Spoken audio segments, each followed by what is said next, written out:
अस्सलाम वालेकुम स्टूडेंट्स। तो आज का लेक्चर है हमारा electric field as a potential gradient.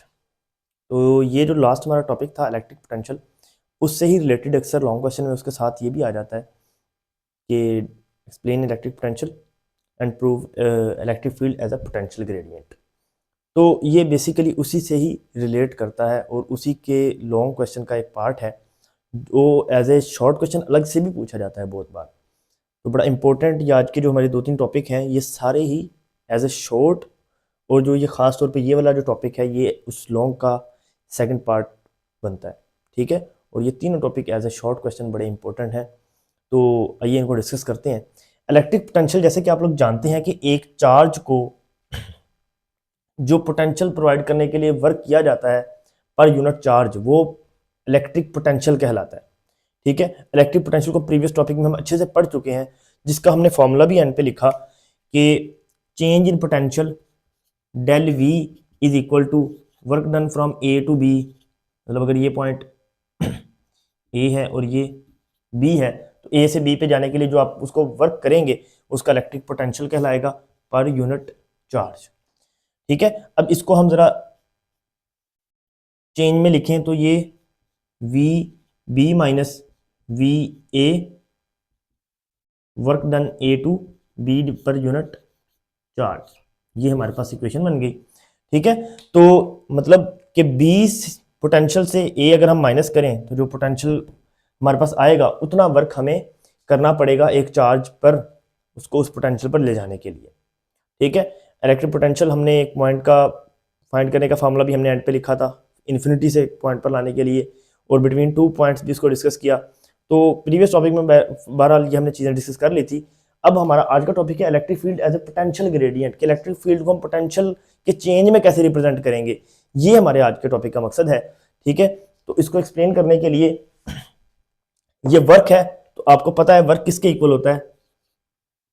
Work ए से बी अगर होगा तो वो फोर्स और डिस्टेंस का डॉट प्रोडक्ट होगा, जिसको हम F D cause of theta कहते हैं। ठीक है, तो आपको पता है कि अगर एक charge in the field act कर रहा है तो वो हमेशा फील्ड में नीचे की तरफ आएगा। ठीक है, लेकिन अगर हम उस पर कोई एक्सटर्नल फोर्स लगाते हैं उसको इक्विलिब्रियम स्टेट में जाने के लिए, तो वो जो फोर्स लगेगी वो opposite to the electric force लगेगी।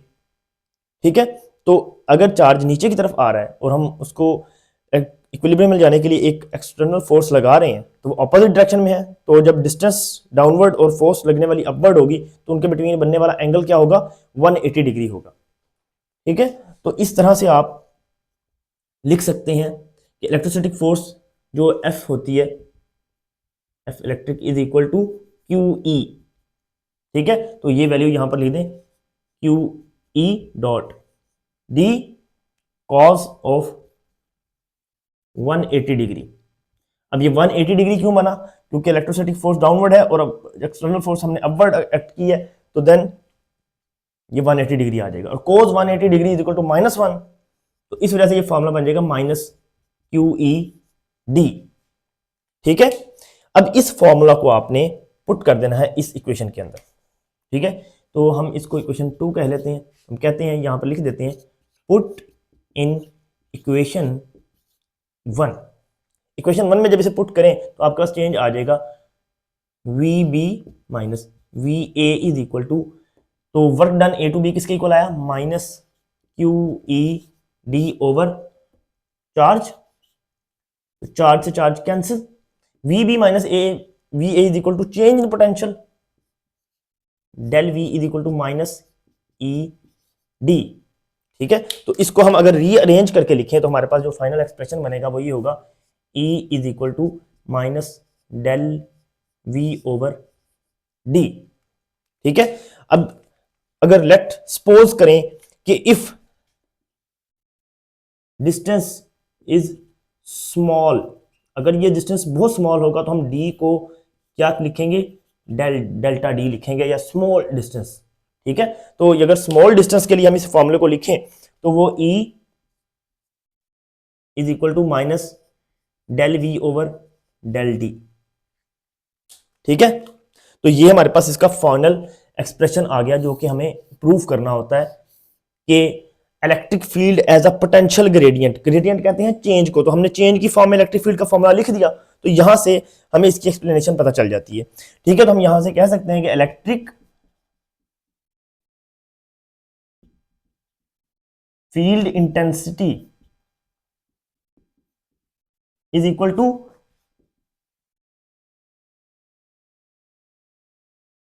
Negative gradient of potential. ठीक है, तो आपके पास जो इसका बेसिक मीनिंग आया कि इलेक्ट्रिक फील्ड इंटेंसिटी जो होती है वो नेगेटिव चेंज ऑफ पोटेंशियल होता है, कि मतलब ये है कि electric field always in the direction of decreasing potential, कि इलेक्ट्रिक फील्ड की जो डायरेक्शन है वो पोटेंशियल के डिक्रीज होने में है। देखिए इलेक्ट्रिक फील्ड पॉजिटिव से नेगेटिव है, तो अगर हम पॉजिटिव चार्ज को इसमें रखते हैं तो पॉजिटिव इसको रिपेल करेगा और चार्ज वो डाउनवर्ड एक्ट करेगा, और डाउनवर्ड आने की वजह से चार्ज का पोटेंशियल हर लम्हा क्या हो रहा है, डिक्रीज हो रहा है। इस वजह से इलेक्ट्रिक फील्ड के फॉर्मूले में नेगेटिव का साइन आ रहा है। ठीक हो गया, तो ये बेसिकली इसका फिजिकल मीनिंग है। ठीक है, कि नेगेटिव साइन क्यों आ रहा है, तो ये चीज आपने इसमें एक्सप्लेन करनी होती है। यहां से आपको एक और चीज, हम जब इलेक्ट्रिक फील्ड का फॉर्मूला पढ़ते हैं ना, इलेक्ट्रिक फील्ड इंटेंसिटी का, तो हमने वहां पर पढ़ा था E is equal to F over Q. यहां से हमने एक फॉर्मूला ड्राइव किया, इसका यूनिट ड्राइव किए थे न्यूटन पर कूलम, लेकिन ना उस टॉपिक में इन्होंने वोल्ट पर मीटर भी लिखा हुआ था। अच्छा, अब वोल्ट पर मीटर भी इलेक्ट्रिक फील्ड इंटेंसिटी के यूनिट हैं, तब हम बच्चों को बता नहीं सकते थे कि ये फॉर्मूला कैसे बनता है, लेकिन आज के टॉपिक पढ़ने के बाद हम बच्चों को बता सकते हैं कि ये फॉर्मूला इससे रिलेटेड है। देखिए electric field intensity, potential difference के यूनिट वोल्ट और डिस्टेंस के यूनिट मीटर, तो वोल्ट पर मीटर यहां से ये फॉर्मूला ड्राइव होता है, इसके यूनिट्स जो हैं ये वाले। ठीक है, तो न्यूटन पर कूलम तो फोर्स पर चार्ज के अकॉर्डिंग न्यूटन पर कूलम, और अगर ये electric field as a potential gradient इसके यूनिट देखे जाए तो वोल्ट पर मीटर। तो ये दो यूनिट्स इसके इस तरह से एक्सप्लेन किए जा सकते हैं। और बाकी इसके नेगेटिव साइन का मतलब आपको अच्छे से बता दिया गया है कि इलेक्ट्रिक फील्ड जो की डायरेक्शन जो होती है वो हमेशा डिक्रीजिंग पोटेंशियल की तरफ होती है, जिसकी वजह से नेगेटिव साइन यहां पर आता है। तो वैसे भी अगर आप उसकी डायग्रामेटिकली भी देखें कि नेगेटिव साइन क्यों आ रहा है, तो मैथमेटिकल भी रीजन उसकी आपके सामने है, और उसका फिजिकल मीनिंग भी यह है कि इलेक्ट्रिक फील्ड जो है वो डिक्रीजिंग पोटेंशियल की तरफ होता है। ठीक है, तो आई होप कि ये चीज आप लोगों को क्लियर हो गई होगी। इसके बाद हमने प्रूव करना होता है कि 1 volt per metre is equal to 1 newton per coulomb. इसको प्रूव करने के लिए ये बड़ा इंपॉर्टेंट शॉर्ट क्वेश्चन है, ये भी इंपॉर्टेंट शॉर्ट है, और उस इलेक्ट्रिक पोटेंशियल वाले टॉपिक के साथ उसका पार्ट एज ए लॉन्ग में भी आता है, और एज ए शॉर्ट भी बड़ा इंपॉर्टेंट है। अक्सर शॉर्ट में सिर्फ यही लिख दिया जाता है कि electric field as a potential gradient, ये चीज प्रूव करें। ठीक है, इस तरह क्वेश्चन में आ जाता है, तो अक्सर ऐसे भी लिखा जाता है electric field as a potential gradient, दोनों तरह से क्वेश्चन में पूछा जा सकता है। इस तरह ही ये वाला क्वेश्चन भी आता है, प्रूव दैट कि 1 volt per metre is equal to 1 newton per coulomb. तो इसको करना बड़ा सिंपल वे है, लेफ्ट हैंड साइड से स्टार्ट करें, 1 वोल्ट पर मीटर, इसको लिखते हैं हम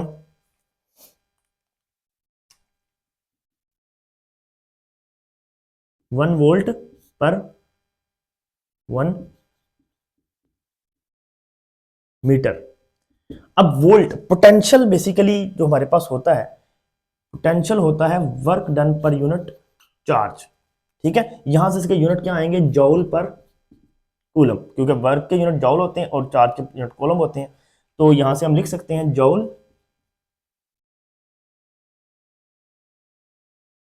पर कूलम डिवाइडेड बाय मीटर। तो इसको जरा रीअरेंज करें तो ये हमारे पास आ जाएगा joule divided by coulomb multiply metre. और जॉउल जो बेसिकली वर्क के यूनिट हैं जॉउल। ठीक है, वर्क किसके इक्वल होता है, एफ डॉट डी। ठीक है, न्यूटन मीटर। ठीक है, इस चीज को यहां पर पुट कर दीजिएगा, जॉल किसके इक्वल होता है, न्यूटन मीटर। ठीक है, क्योंकि आपको पता है कि जॉल एनर्जी या वर्क के यूनिट है, तो work basically force dot displacement या डिस्टेंस होता है, तो फोर्स के यूनिट न्यूटन और डिस्टेंस के यूनिट मीटर, ये लिख दिए। साथ ही कूलम मीटर नीचे लिखा हुआ है तो वो भी साथ लिख दें।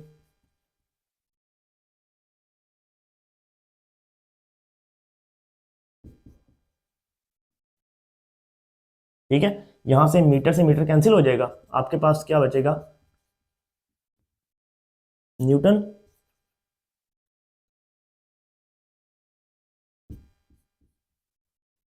तो ये हमारे पास प्रूफ हो गया, 1 वोल्ट/मीटर is equal to 1 newton per coulomb.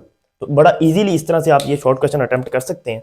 ठीक है, तो आपको बता दिया गया कि इसमें किस तरह से आपने इसको सॉल्व करना है। ठीक है, हमारे पास electric field as a potential gradient भी हमने सॉल्व कर लिया, और उसके बाद हमने ये वाला क्वेश्चन भी सॉल्व कर लिया। इसके बाद हमारे पास लास्ट जो इंपॉर्टेंट शॉर्ट क्वेश्चन है वो है इलेक्ट्रॉन वोल्ट। बच्चा समझता है कि ये इलेक्ट्रॉन वोल्ट जो है ये बेसिकली पोटेंशियल के यूनिट है, लेकिन ये एनर्जी के यूनिट है, एनर्जी की स्मॉलेस्ट अमाउंट जो कि इलेक्ट्रॉन के लिए डील की जाती है। ठीक है, अब जॉल जो है वो बड़े लेवल पे डिस्क्राइब किया जाता है, जैसे कि हम अगर पहले चैप्टर में देखें ना तो उसमें एक इंपॉर्टेंट शॉर्ट क्वेश्चन है कि ग्राम में और मोल में क्या फर्क है। तो हम यही कहते हैं कि जहां पर नंबर ऑफ पार्टिकल हमने रिलेट करने होते हैं वहां पर हम मोल को डिस्कस करते हैं, जहां पर हमें लार्ज अमाउंट ऑफ मैस को डिस्कस करना होता है वहां पर हम किलोग्राम को यूज करते हैं। इसी तरह ही जॉल और इलेक्ट्रॉन वोल्ट का भी डिफरेंस है। इलेक्ट्रॉन वोल्ट स्मॉलर अमाउंट पे जब हम एनर्जी को डील कर रहे होते हैं तो फिर हम वहां पर इलेक्ट्रॉन वोल्ट से उसको रिलेट करते हैं। द अमाउंट ऑफ एनर्जी, इसकी डेफिनेशन हम देखते हैं, अमाउंट ऑफ एनर्जी गेन और lost by an electron as it move from potential of 1 volt. जब एक इलेक्ट्रॉन 1 वोल्ट के पोटेंशियल में एनर्जी को गेन या लूज करता है तो वो एनर्जी जो है 1 इलेक्ट्रॉन वोल्ट कहलाती है। तो अगर एनर्जी गेन लॉस कर रहा है तो एनर्जी अगर 1 इलेक्ट्रॉन वोल्ट कहलाती है, इट मींस कि ये किसके यूनिट है, एनर्जी के यूनिट है। ठीक है, तो हमारे पास चेंज इन एनर्जी होता है Q डेल V। ठीक है, यहां से ही आपको फॉर्मूला एक्सप्लेन हो जाएगा। ये वाला फॉर्मूला अगर हम यहां पर लिखें, इससे जरा मैं यहां पर लिखता हूं, del V is equal to W/Q। तो work done as a potential energy हम अगर लिखें तो इसको हम ऐसे लिख सकते हैं, del V is equal to del U/Q, और यहां से हम डेल U का फॉर्मूला जो है वो Q डेल V एक्सप्लेन कर सकते हैं। इसी को हमने बेसिकली वहां पर यूज किया। ठीक है, तो ये हैरान नहीं होना कि आपको फार्मूला कहाँ से आ गया। तो आपने एज ए अगर प्रीवियस टॉपिक अगर देखें आप इलेक्ट्रिक पोटेंशियल वाला, तो वहां पर आपको ये सारे फार्मूलाज बनते हुए नजर आ रहे हैं कि कैसे कैसे हमने इन फार्मूलाज को बनाया। ठीक है, तो हमारे पास ये चेंज इन पोटेंशियल एनर्जी का फार्मूला होता है Q डेल V, क्योंकि जब चार्ज एक पोटेंशियल में है, ठीक है, पॉजिटिव और नेगेटिव, तो उसके बिटवीन जो वो स्टेट में होगा वो उसकी पोटेंशियल एनर्जी कहलाएगी। ठीक है, तो यही बात वो बता रहे हैं कि अगर टॉपिक में ये बात लिखी गई कि अगर इसमें कोई एक्स्ट्रा फोर्स एक्ट नहीं कर रही, कोई इलेक्ट्रोस्टैटिक फोर्स हमने जैसे यहां पर एक्सटर्नल फोर्स लगाई है इसको इक्विलिब्रियम स्टेट में ले जाने के लिए, लेकिन अगर हम ये एक्सटर्नल फोर्स ना लगाएं तो इस फोर्स को छोड़ें तो ये चार्ज किस तरफ मूव करेगा, नीचे की तरफ। और जब चार्ज मूव करेगा तो उस पे कौन सी एनर्जी आ जाएगी, पोटेंशियल एनर्जी नहीं होगी, तब फिर उसके पास कौन सी एनर्जी होगी, काइनेटिक एनर्जी होगी। ठीक है, तो then del U change by del kinetic energy. ठीक है, इस तरह हम इसे चेंज इन काइनेटिक एनर्जी लिख देंगे Q डेल V। और चार्ज ऑन इलेक्ट्रॉन अगर हम चले इलेक्ट्रॉन के लिए डिस्कस करते हैं, 1.6 मल्टीप्लाई 10⁻⁻19 कूलम होता है, और डेल V जो होता है हमारे पास होता है 1 जूल पर कूलम। मतलब एक पोटेंशियल के अंदर वो मूव कर रहा है ना, तो ये कूलम से ये कैंसिल हो जाएगा, तो हमारे पास आएगा 1.6 मल्टीप्लाई 10⁻⁻19 जूल। तो ये हमारे पास 1 इलेक्ट्रॉन वोल्ट के यूनिट आ गए।